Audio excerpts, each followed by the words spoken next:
Hello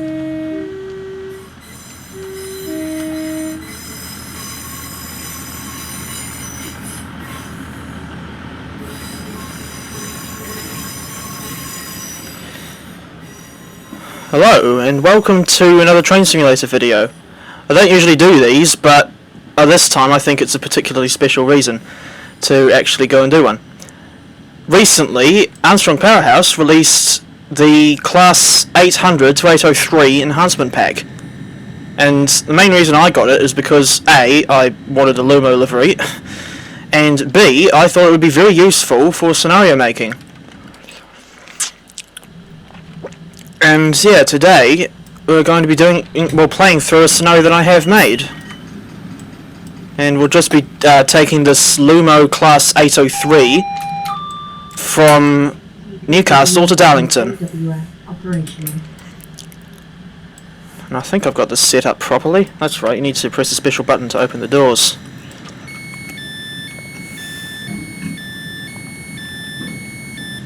From what I've seen in footage of the real 803s, that door chime is actually pretty much spot on. Though I dare say some people will correct me if I'm wrong.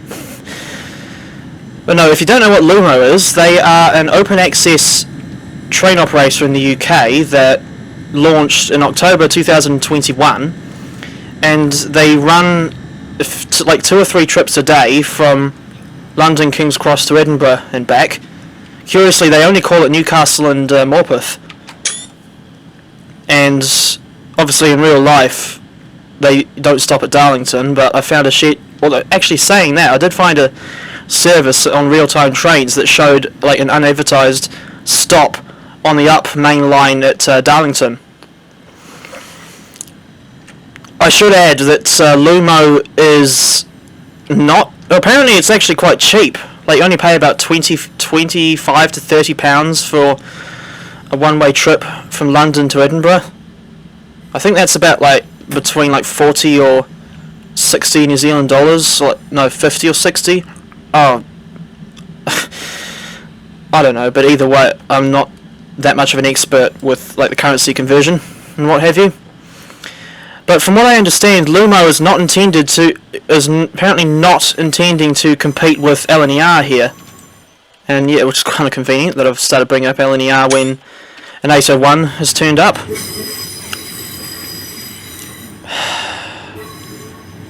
This lag is doing my head in. Just hope it doesn't get too bad as we go along. Hello. Right, the doors are closed and we can... That's a point. I wonder why they did a guard's buzzer when, from what I understand, in real life, Lumo doesn't technically have guards. They call them ambassadors, whatever the hell that means. Actually, I might try to get a shot of both LNER and Lumo in the same shot. It'd be a bit difficult though, but...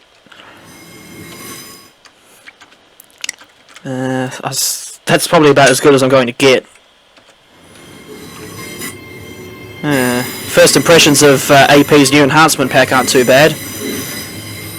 I like the motor sounds, of course, and the fact, well, mainly the fact that we actually have a Lumo, or that we have Lumo in Train Simulator now.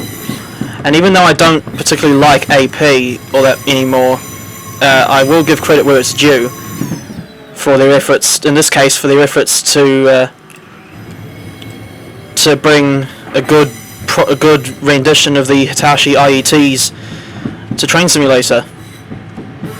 That's weird. Why is it continuing to accelerate even when the throttle is in idle and the brakes are... it is weird. Oh, there's another 156. I think that one's come in from Carlisle and that's going to Morpeth. Which is funny because, of course, as I said earlier, the Lumo trains also call it Morpeth. I'll try to get a shot of the 803 crossing the River Tyne. And inadvertently reminding myself of the Dire Straits song Southbound Again. There's some cross-country 221s over there.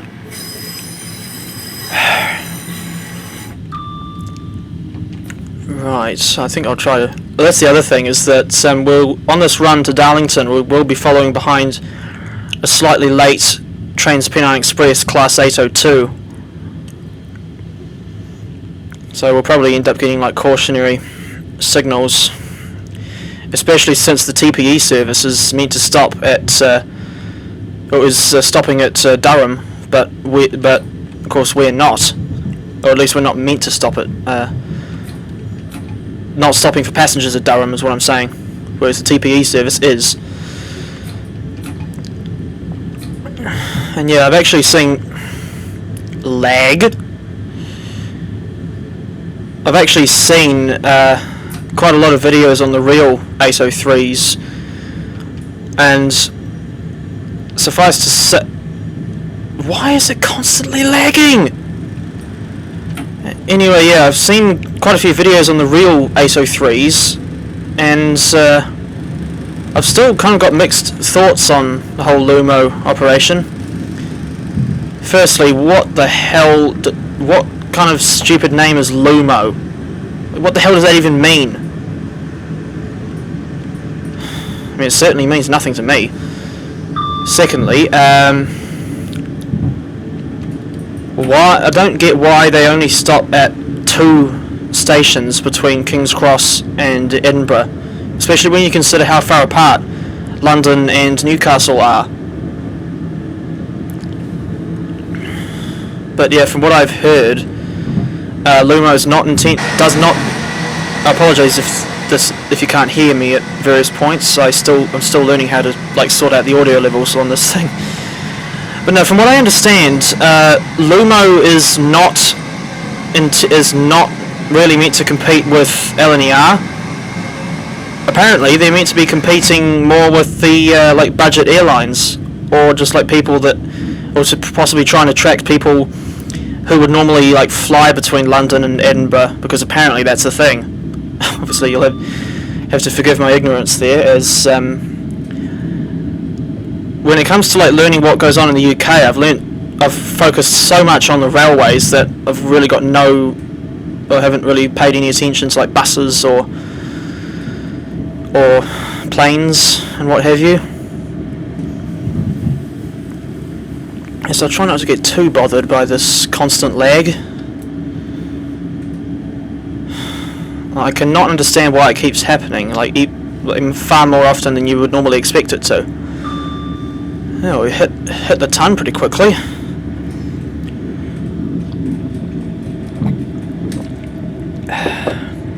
Incidentally, I've also got some orange juice with me. And I think that yard on the right there is Tyne Yard with some Class 47s. Because I obviously that's not realistic at all, but I was trying to keep the DLC requirements for this scenario to a minimum, so I just put like stuff from the European Loco and Asset Pack in there. What's with this flyover? Like, I didn't notice it, but is that like for rail or road? What's that noise? That's why I need to be mindful of the signals. This is what the passenger view looks like. I remember for the longest time, AP products did not have passenger views, like the Class, I think the 313 and like the 150/2.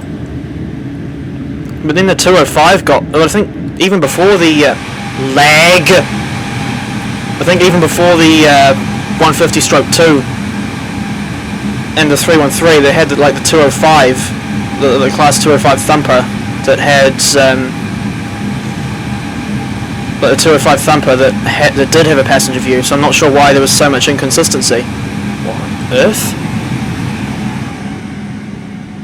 Okay.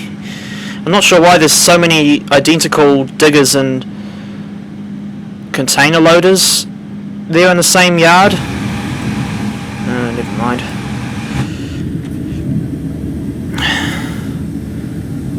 But no, as for this AP Enhancement Pack, that's strange. Why is the instrument light flickering on and off? Okay, I think I've already noticed a small glitch there. I wonder if anyone else has noticed that, because I have already seen. I went and searched earlier today, and I saw that few other people have put up videos relating to AP's new IET pack. I just call it the IET Enhancement Pack because I find that easier to say than 800 to 803. Yes, even though it was quite expensive at £17 or 33 New Zealand dollars, I still got the pack because I think it'll be quite useful for scenario making. Hello, I wasn't aware there's a viaduct. That'll make for a good screenshot. Oh, except the train's basically too far along the viaduct. Oh well, we'll try again in Durham. Anyway, we're approaching Chesterler Street.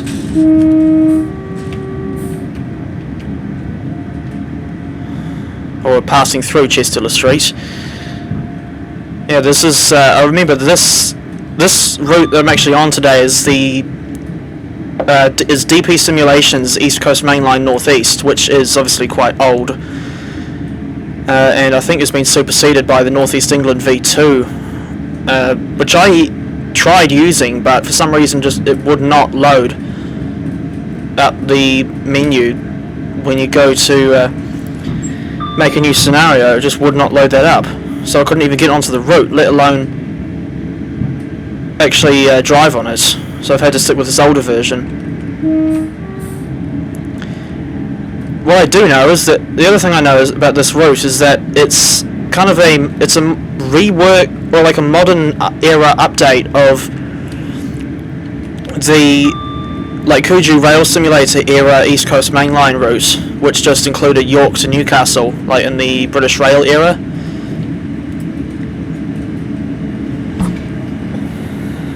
I thought I had to sneeze there. Oh, there's an 802. Oh, damn! Pressed the wrong key. I was going to try and get a screenshot of those two trains together. That's the other thing. When I was looking through like the timetables on RealTime Trains for this to make this scenario, I saw that there's like an hourly Transpennine Express service between Liverpool and Newcastle, which uses the 802s, or is it, I believe TPE calls them Nova 1s. Was I think, yeah, isn't it the? Correct me if I'm wrong, but I'm pretty sure it's 802s are the Nova 1s, 397s are the Nova 2s, and the Class 68s with Mark V coaches are the Nova 3s. Either way, from what I gather, the TPE 802s run on diesel power between Liverpool and York, and then when they get to York they switch to electric mode to continue up the East Coast Main Line. That's the other curious thing about the IETs, is that some of them are straight electric only. Oh, hello. Getting cautionary aspects again. Yeah, some of the IETs are straight electric, like the 803s here, or they are electro diesels, as is the case with the 800s and 802s. So yeah, it's the 800s and 802s are the electro diesels, but it's the 801s and 803s that are electric only. Okay, oh, I thought we had a red for a second, but no, that was the signal for the other track. I see this route's got bi-directional signalling. But yeah, this TPE units that we're following behind, I've set it up to run deliberately to run a few minutes late, to try and make the scenario a little bit more interesting.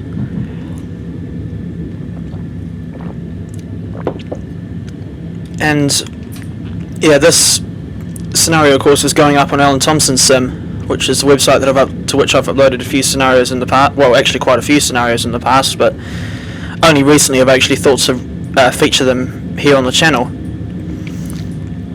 And I don't know how many more scenarios I'll make with this IET pack, because I might just might just play through scenarios that other people have made. Although saying that, I have seen quite a few of them on the ATS site, and already I'm rather annoyed at just how many of them use either add-ons or route or AP products or other routes that I don't have. Heck, I think the scenarios that actually come with the IET pack are all for the what's called, I think it's the Chat Moss route, which I have no intention of getting, because from what I understand, that's like a subscription wear thing on ATS, but I could be totally wrong there. Anyway, this is Durham, which is, of course, well, I mainly remember the station for being on the Weardale and Teesdale routes in Train Simulator. Wait, this is, I'm talking of, anyway, there's the viaduct and the cathedral. Not the never built Great Western 462 cathedrals, but no, just the actual Durham Cathedral. Okay, this might take a little bit of time to get it right, but yeah, I think that'll do.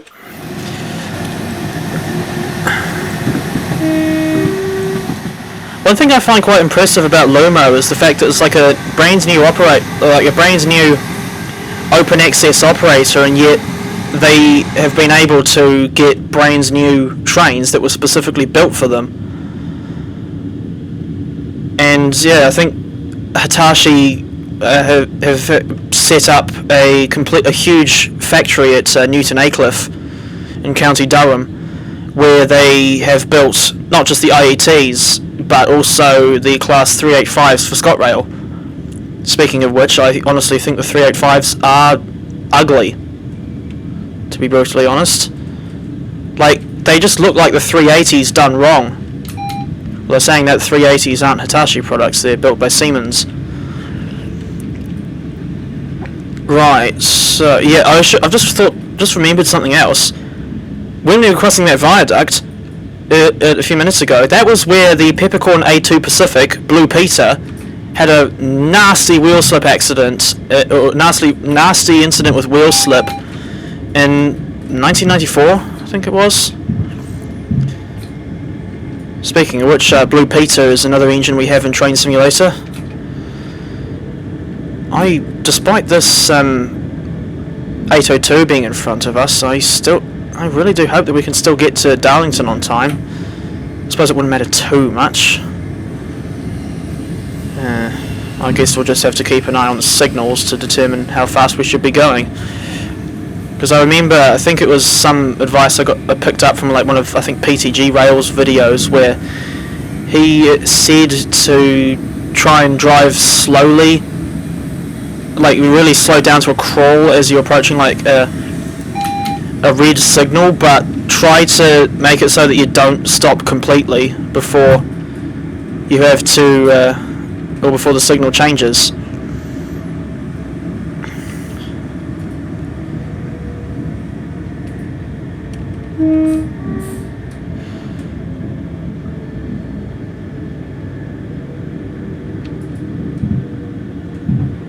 Yeah.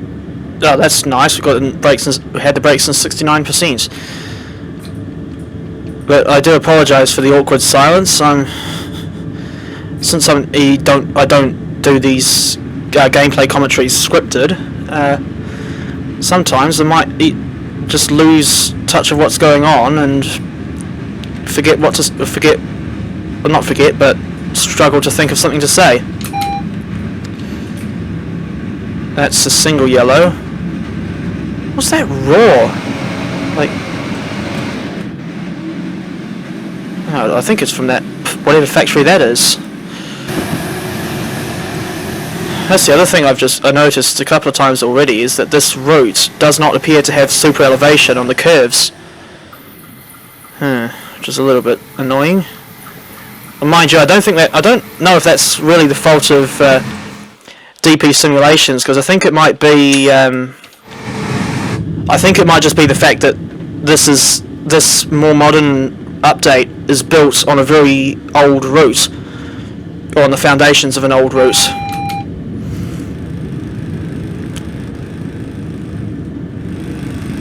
There's that noise again. And there's that lag again.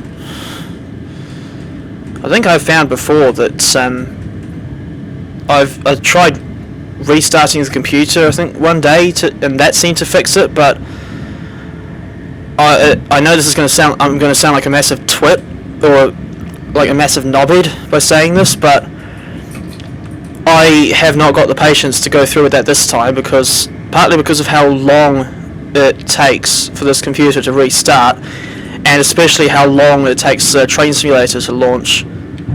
And that's one of the many issues that this game has suffered from over the years.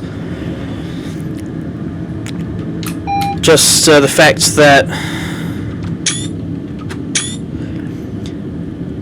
it just takes a toad's age to load. Although saying that, I think there are some routes like Isle of Wight and like possibly London to Faversham that actually do, that once you're actually in the game, those routes don't really take that long to load. But the problem is actually loading up into the initial game itself. Okay, I initially read that as Turdsdale Junction, but no, there's only one D in there instead of two. Insert double D's joke here. Right, now I'm not sure if we're actually going to be able to hit the ton anymore for the rest of this trip, although we probably might well have to at this rate. So that's a double yellow, and that'll mean the next signal is a single yellow. And I think from memory, with single yellows, you have to drive, or when you go past them, you have to drive assuming that the next signal will just be red. Although in this instance, that is another double yellow. Basically chasing yellows the whole way today. Now I've just remembered something. I seem to recall seeing somewhere on a third-party website, I forget which one, but I swear I saw that someone's done like a merger, like through several different route add-ons, where you now have the entire, you can now, like, in theory, at least, and I suppose in practice, if you're brave enough, you could do the entire East Coast Main Line from London Kings Cross all the way to Edinburgh in one shot. And that would probably be quite an impressive thing to do, but I think for the sake of my own health, and I guess even patience, I would never do that.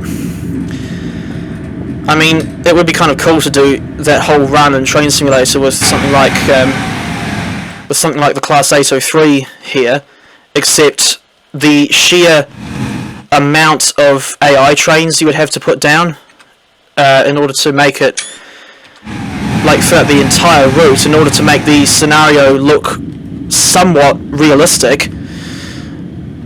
I just don't think it would be doable. So I've I think for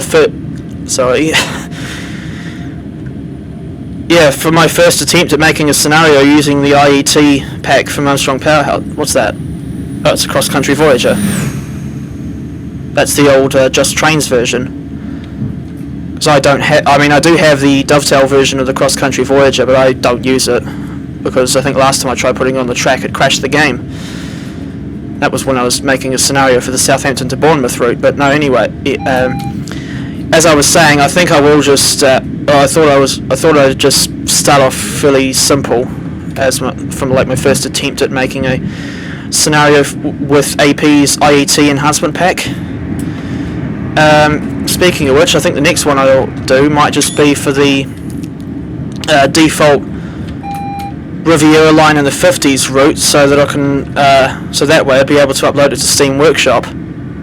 Because with this scenario using a route that I got from the DP Simulation website, it can't go on Steam Workshop, which is disappointing. Now, oh my god! From what I've seen, yeah, the brakes on this train are pretty good. Although, hello, there's another LNER train. Is this? It's an 800. Even though I think this one's only going as far as Edinburgh. So, oh, stupid thing. Things I do just to get a simple screenshot. Oh, And of course it just has to lag again.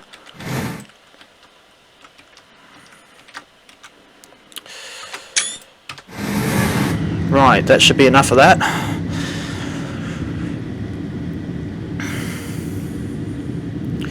Something else I've just remembered is that I just thought I can like complete this. I can do this run from Newcastle to Darlington in Train Simulator, and then possibly like switch to TSW, and then go on the Tees Valley Line route, and then drive like a Class 101 or something from Darlington to Saltburn. Although that would actually be, that's actually over an hour long, and I'm not sure if people would actually want me to make videos that are that long. I generally don't anyway. Yeah, aside from the pretty constant lag, I'm quite enjoying this run. Mainly because I got quite a buzz when I saw that all these videos coming out about the real Lumo trains, and then when I saw that Armstrong Powerhouse announced they were working on an IET Enhancement Pack, I thought, yeah, this will be quite fun to drive when it's actually released. And oh, that's impressive. It's got the pantographs arcing, if you can see that. I think I remember in Jeff Marshall's video where he was on the first Lumo service out of Kings Cross, I think he pointed out that these trains, they are normally like just electric only, but they do have like small auxiliary batteries on board.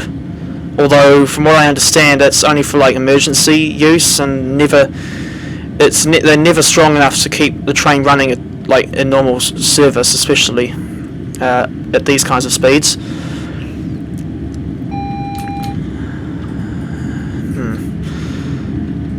Looks like we've got another single yellow, so that means having to slow down because I have a hunch that the next signal might be red. Although there's that other signal block just there, so I wonder if the train will actually clear it by the time we get up to this next signal.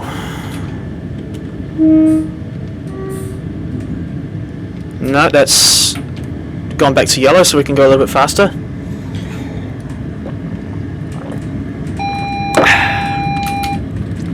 That's the other thing, is that modern UK trains all have this automatic warning system, or AWS, and if you don't know how that works, when you get close to a signal, you'll see like a yellow magnet on the track, and the system in the train will pick that up, and then it'll play like a high-pitched ding if you're coming up to a green signal, or kind of what they label as a warning horn if you're coming up to a cautionary signal.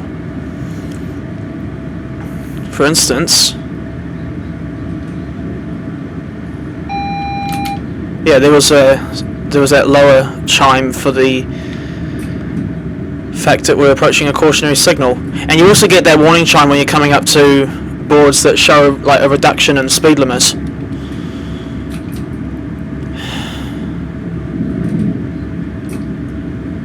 So I hope next time I try doing something in Train Simulator, the lag won't be as bad as this. Mind you, incidentally, this is the only Train Simulator video I'll be doing today, because I haven't got the time to do any more. Right, I think for now we'll probably just go along at about 80, or trying to hold 80 miles an hour. Yes, as you can see, just about see there on the heads-up display, right about there, we're just gone 5.5 miles to Darlington, and with any luck we should get there in time for this 11:20 deadline that I've unintentionally specified there. Yes, I'm pretty sure these 803s can get up to a top speed of 100 miles an hour. Which is what you would expect for like an intercity train on the East Coast Main Line. That's the other thing, is that I believe in the UK, if you want your trains running any faster than 125 miles an hour, the track needs in-cab signalling systems, because obviously it speeds like 140 or 150 miles an hour. at that point the train is going way too fast for the driver to be able to see and react to conventional colour light signals. And so I think in the case of High Speed 1, with like the Class 395 Javelins and the Class 374 Eurostars, they have what's called a TVM 430. And it wouldn't be, which is interesting because the 395s are essentially almost immediate predecessors of the IETs, especially since the 395s are also built by Hitachi. Yes, I'm still a bit puzzled over how to pronounce that name, although I do know it, but I do know it is Japanese.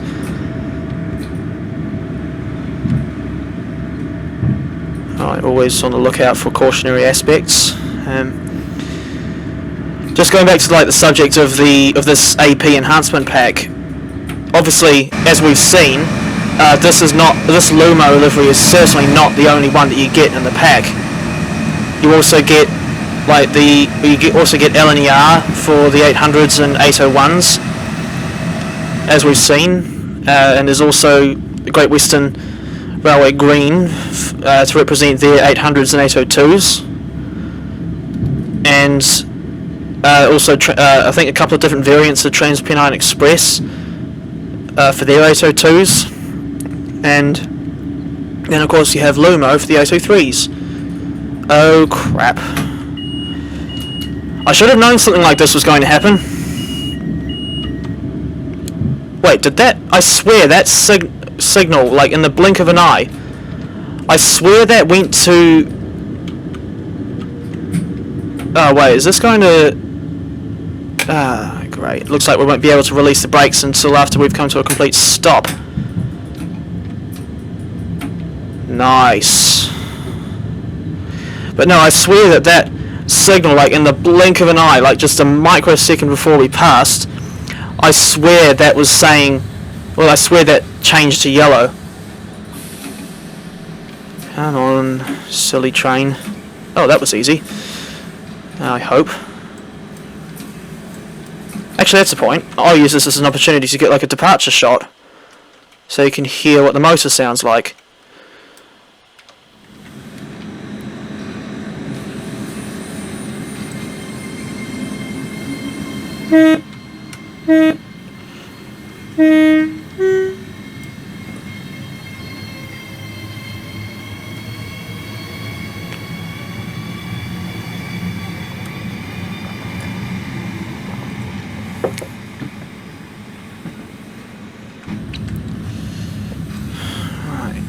Looks like we'll still get to Darlington on time, especially if we're able to get up to 60 miles an hour at the very least.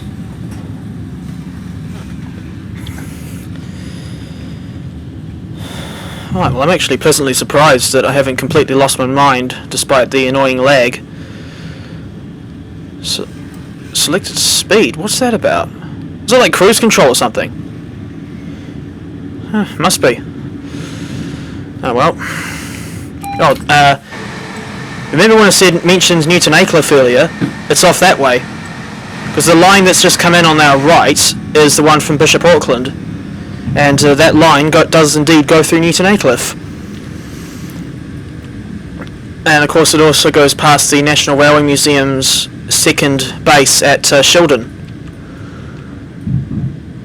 And obviously there's also the Northern operated passenger service that they run from, I think, Saltburn to Bishop Auckland.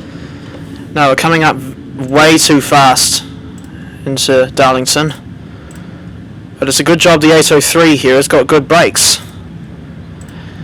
But now remember I mentioned earlier about the Tees Valley line in TSW. And yeah, the main reason I bring that up is because that route is Darlington to Saltburn via Middlesbrough, but that TSW version is set in 1989, so that means that